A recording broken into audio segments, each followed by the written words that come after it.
Quand on pense à des mondes en lien avec la survie dans les jeux vidéo, on pense forcément à des trucs un peu vénères comme The Last of Us, Fallout, Metro 2033 ou des bails comme ça. Et on peut dire que des jeux qui se déroulent dans des univers post-apocalyptiques avec des zombies, des monstres, des créatures ou d'autres mecs, il y en a des tonnes. Mais même si tous ces lores et tous ces univers peuvent être très durs, j'estime qu'ils ont presque rien à envier par rapport à l'univers dans lequel je vais vous embarquer dans cette vidéo. Viens avec moi, on va remonter le temps ensemble en 1899. Je vous embarque dans un monde magnifique, oui, mais un monde quand même hostile et dangereux. Très dangereux en fait. Un univers où l'on découvrait à peine l'existence de l'électricité et où le principe de vie s'accordait obligatoirement avec le principe de survie avec un grand S. C'est parti pour une petite vidéo en immersion complète dans l'univers de Red Dead Redemption 2.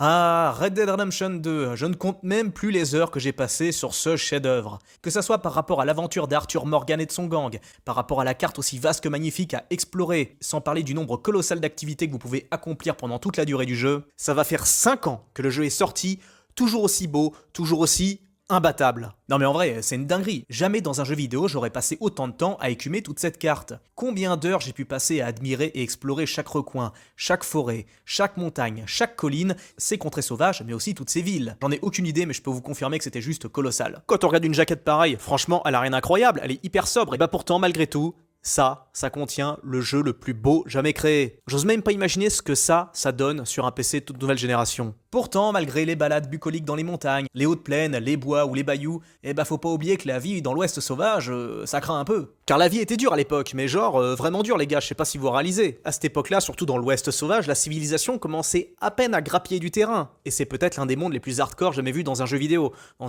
moderne du moins. La civilisation commençait à se pointer grâce à l'industrialisation de masse, mais c'était pas encore la joie, quoi. En fait, c'était encore pire avant, mais en tout cas, en 1899, dans le monde de Red Dead Redemption 2 et même dans le monde en général, si vous étiez ni solide ni malin, ça allait être très compliqué pour vous. Et pour le coup, Red Dead Redemption 2 est peut-être une allégorie parfaite pour représenter ce qu'étaient les dangers dans la vie de l'Ouest sauvage. Certes, bien sûr, on n'est pas dans un réalisme absolu, mais on s'y approche pas mal quand même. Au cours de vos aventures, vous pourrez tomber sur des mecs vraiment pas bien, comme ce pauvre gars qui a fini la jambe coincée dans un piège à ours, ou encore ce pauvre type blessé au bras et que vous emmènerez chez le médecin pour qu'il se fasse amputer. Ouais, non, en fait, on peut pas dire que ça rigole beaucoup dans le monde de Red Dead Redemption 2. En fait, on est dans un monde où souffrance et mort font partie intégrante du quotidien. Vous entrez dans cette maison pour dire bonjour, normal, et l'intégralité de ses occupants ont fini déchiquetés et explosés par un météore ridicule. Sérieux, la poisse quoi. Vous rentrez dans cette maison et vous trouverez deux pauvres types qui se sont mis sur la gueule juste pour une pépite d'or. Sans parler de trucs encore plus sordides, comme toute cette famille morte intoxiquée. What the fuck? Vous pourrez aussi tomber sur des scènes d'accidents de travail, comme par exemple ce pauvre employé qui va se retrouver avec la jambe fracassée et coincée sous un arbre. Notez qu'à l'époque, si vous étiez blessé, il n'y avait pas d'association, il n'y avait pas de syndicat, il n'y avait pas de caisse de je sais pas quoi pour vous aider si vous arrivez une bricole. Si vous étiez blessé sérieusement, c'était terminé pour vous et c'était également terminé pour votre famille. Alright, we've done all we can for you. You come back for your money at the end of the week. I can't pay you in full for today, of course. The rest of you, stop gawking. Get back to work. Come on! And you there, thanks for the help. You treat your workers like shit. It's none of your business how I run my site. Jusqu'à encore assez récemment dans l'histoire, la vie c'était marche ou crève. Pourtant, imaginez pas que les dangers ça touche que les autres, ça vous touchera aussi. Il existe une multitude d'éléments qui peuvent vous tuer dans le monde de Red Dead Redemption 2. En fait, des façons de mourir, il en existe des centaines, de la plus simple à la plus originale, en passant par la plus stupide et la plus douloureuse. Concernant les morts les plus simples, on peut comptabiliser en elles celles qui ressemblent un petit peu aux accidents domestiques. Vous pouvez très bien couler comme une pierre après avoir nagé un peu trop longtemps dans une rivière, comme vous pouvez très bien vous casser la binette en tombant de votre cheval ou en glissant le long d'une paroi et hop, vous chutez, vous tombez d'une falaise, ça peut arriver. Surtout si on est un peu pété.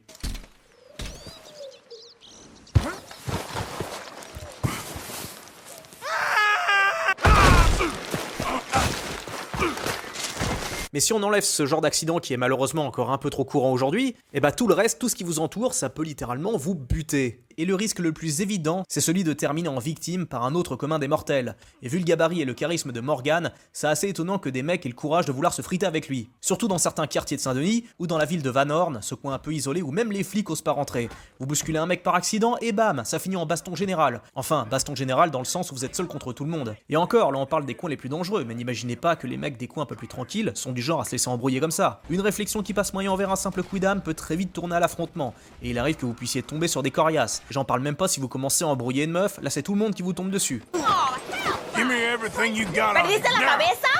Hurry up! Please. You asked for this! Et ça, c'est sans parler de certains personnages assez atypiques qui peuvent très vite se transformer en boule de haine. Surtout dans cette forêt de Roanoke où vous pouvez tomber sur de sacrés spécimens. Veillez à toujours rester courtois avec cette communauté, parce qu'un simple mot de travers et vous finirez lynché est bon pour nourrir les porcs. Encore un autre phénomène du coin de Roanoke, si vous passez devant cette bicoque et que vous entendez un raffut là-dedans, eh bien vaut mieux tracer votre chemin et faire comme si vous avez rien entendu, parce que si vous approchez de trop, vous y verrez cet homme de petite taille insulter la terre entière et vous menacer avec son calibre. Et gaffe à pas trop vous approcher, sinon il vous fume. Par contre, si vous le chopez, imaginez pas que votre gabarit va l'impressionner. Ce petit gars, c'est la colère incarnée. Si vous êtes en mode corps à corps avec lui, il donnera tout ce qu'il a pour vous coucher. Non mais écoutez le niveau de haine de ce mec. La dernière fois que j'ai vu ça, c'était sur un post random sur Twitter. You bastard! You pathetic! I'll make sure you never come back!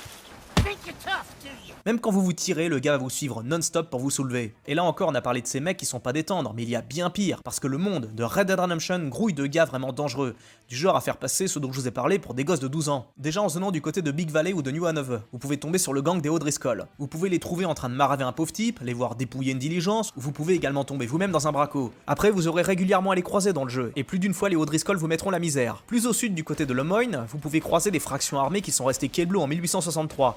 Les mecs continuent leur guerre de sécession en mode normal. Ces gars sont pas méchants, mais faut éviter de trop s'en approcher, et si vous avez le malheur de descendre un de leurs gars, ils vous tomberont dessus sans pitié. En vrai, ces mecs encore, ça va, ils sont à peu près civilisés. Par contre, si vous allez du côté de Roanoke, encore une fois, là vous tomberez sur les rejetons de Murphy. Cette bande de malades font partie des pires gangs de toute cette carte, et en plus d'être partiellement hantée, cette forêt est le royaume de ces hommes des cavernes. Et quand je dis hommes de caverne, c'est au sens littéral, vu que ces mecs vivent là-dedans, et ces consanguins font dans l'original en décorant l'entrée de leur planque par une mise en scène aussi macabre que sordide. Pourtant, si vous pensez que cette bande de tarés c'est ce qu'il y a de pire dans le coin, eh ben vous vous plantez, parce qu'il y a encore plus vicieux. Ça vous est déjà arrivé de descendre dans les bayous de la Grâce au milieu de la nuit? Parce que, en plus de risquer de crever de trouille en tombant sur un fantôme ou vous faire boulotter par un alligator, vous pouvez tomber nez à nez avec le peuple de la nuit, une sorte de gang d'arriérés adeptes du vaudou. Et si vous entendez une meuf pleurer au milieu des bayous, tombez pas dans le panneau, car elle aussi fait partie du gang, du peuple de la nuit. Si vous l'approchez de trop près, elle vous mettra un coup de surin et vous fera perdre pratiquement toute votre vie, avant que ses potes débarquent pour vous finir en mode sale.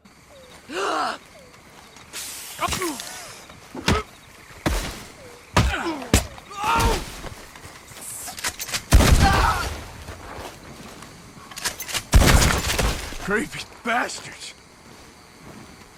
Et là encore, c'est les gangs les plus hard que vous pouvez croiser dans toute la carte. Peu également que vous puissiez croiser des individus isolés, peu fréquentables, comme ce psychopathe par exemple qui prendra un malin plaisir à vous torturer.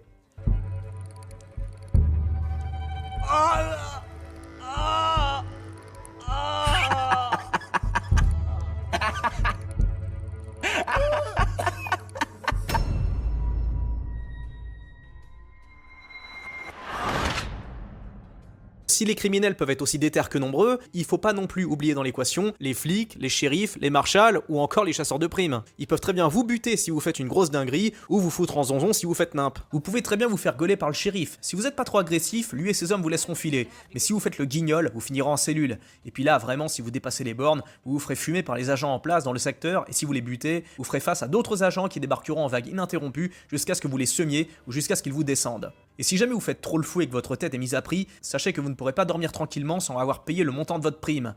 Plus vous ferez de conneries, plus la prime va augmenter, forcément. Et plus elle augmente, plus vous aurez de chances de voir les chasseurs de primes débarquer au petit matin, au saut du lit, pour venir vous choper, mort ou vif. Dur d'être dans la peau d'Arthur Morgan. Mais attention, rêvez pas les gars, hein. Si la dure loi des hommes vous fera pas de cadeau, celle de la nature non plus. Encore moins même. Si certaines plantes peuvent sérieusement vous rendre malade, les animaux eux ne seront pas forcément plus tendres avec vous. Non mais sérieux, en marchant tranquillement sans rien demander, vous pouvez vous faire buller par une chèvre. Même chose avec les cerfs, non mais sérieux. Damn, that hurt.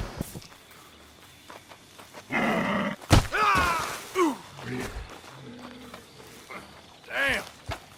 Et là encore, on parle d'animaux inoffensifs. Du côté des animaux un peu plus déter, là ça commence à se compliquer. En vous baladant, vous pouvez tomber sur un pauvre type en train de se faire attaquer par des loups, ou vous pouvez tomber aussi sur un spectacle assez sordide où un pauvre gars est mort après un combat acharné contre un grizzly. Vous pouvez vous faire complètement bolos par un cougar, vous faire secouer par un alligator, vous faire boulotter par un grizzly,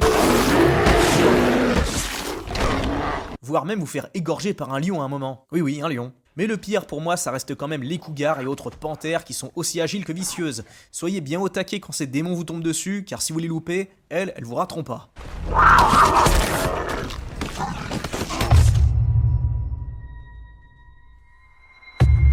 Et là encore, on a parlé des hommes et des animaux, mais on n'a pas encore parlé des virus ou autres maladies qui pullulaient à l'époque. Là aussi encore, c'est un autre délire. J'entrerai aucunement dans les détails pour ne pas spoiler les malheureux qui n'auraient pas encore joué à ce chef-d'œuvre, mais les vrais qui connaissent le jeu savent forcément ce à quoi je fais allusion. Mais ça, j'en parlerai davantage dans la seconde partie. Alors comment survivre dans un monde pareil? Eh bah déjà, respecter la loi. C'est déjà pas mal, parce que oui, ok, la outlaw life, c'est cool, et rock'n'roll, mais dans un monde où la civilisation prend de plus en plus le dessus, c'est quand même un mauvais bail à suivre. Et que ça soit du point de vue de la morale ou du côté pratique, il y a peu d'avantages à la jouer comme le gang de Dutch. Mais pour autant, c'est pas forcément dit qu'en la jouant en réglo, vous vous en sortirez mieux. La vie était vraiment hardcore à l'époque. Méditez là-dessus la prochaine fois que vous vous plaindrez de vos conditions de travail, car à l'époque c'était un monde sans pitié, mais au sens littéral. Si vous étiez faible ou pas très futé, vous étiez sûr de mourir de faim très vite. Il suffit de voir la condition de vie des travailleurs de l'époque, aussi bien du côté des miniers, que des bûcherons, que des ouvriers, les mecs qui bossaient sur les voies de chemin de fer, dans les champs, etc. Le seul moyen de survivre dans un monde comme Red Dead, c'est être solide et bien entouré. C'est la seule manière de vous assurer une vie à peu près éloignée du maximum des emmerdes qu'on pouvait croiser à l'époque. Et bien entendu, tâchez d'être toujours courtois et bienveillant aussi bien envers votre entourage qu'envers les inconnus vous croiserez. Aidez les gens autour de vous, vous gagnerez en honneur et vous rendront l'appareil quand ils croiseront votre route. En gros, comportez-vous comme un homme de bien, comme en vrai, ça sera déjà un bon début. Quoi? Vous attendiez à autre chose? Après, tout dépend bien sûr de votre condition sociale de départ, mais une chose est sûre, si le monde de cette époque était dur, la principale consolation se trouvait dans la liberté. Une liberté de découvrir, d'explorer, de bâtir et de viser une vie plus honorable et surtout plus honnête. Et l'exploration la plus belle et la plus immersive qui soit, c'est justement deux choses que l'on peut accoler naturellement à Red Dead Redemption 2. Mais j'en garde encore un peu pour la deuxième vidéo qui sera concentrée sur John Marston, du moins en ce qui concerne la partie 2 de Red Dead Redemption 2, mais on parlera également bien sûr de Red Dead Redemption 1. Voilà mes loulous, ça ira pour cette petite vidéo, j'espère qu'elle vous a plu. Si c'est le cas, n'hésitez pas à vous abonner si ce n'est pas encore fait, à poser un like et surtout à donner votre avis dans les commentaires. Dites-moi ce que vous en avez pensé, dites si vous êtes d'accord, si vous n'êtes pas d'accord, dites si le jeu vous a marqué, dites si le jeu vous a pas marqué, dites-moi tout le bien que vous pensez, parce que oui, je pense que la plupart des gens qui ont joué à Red Dead Redemption 2 n'en pensent que du bien, donc lâchez-vous dans les commentaires, parlez-moi de votre chapitre préféré, votre moment préféré, votre scène préférée, celle qui vous a le plus touché, quelles étaient les bonnes surprises, quels sont les moments qui vous ont fait pleurer, quels sont les moments qui vous ont fait marrer, parce que Red Dead Redemption 2, c'est un tout, c'est un jeu, c'est le jeu le plus complet pour moi, le plus beau, le plus puissant, enfin pour moi il a toutes les qualités, c'est un 10 sur 10 à absolument tous les niveaux. Faites-vous plaisir, lâchez-vous, d'ici là prenez bien soin de vous, à très bientôt mes amis, plein de bisous à vous tous, ciao.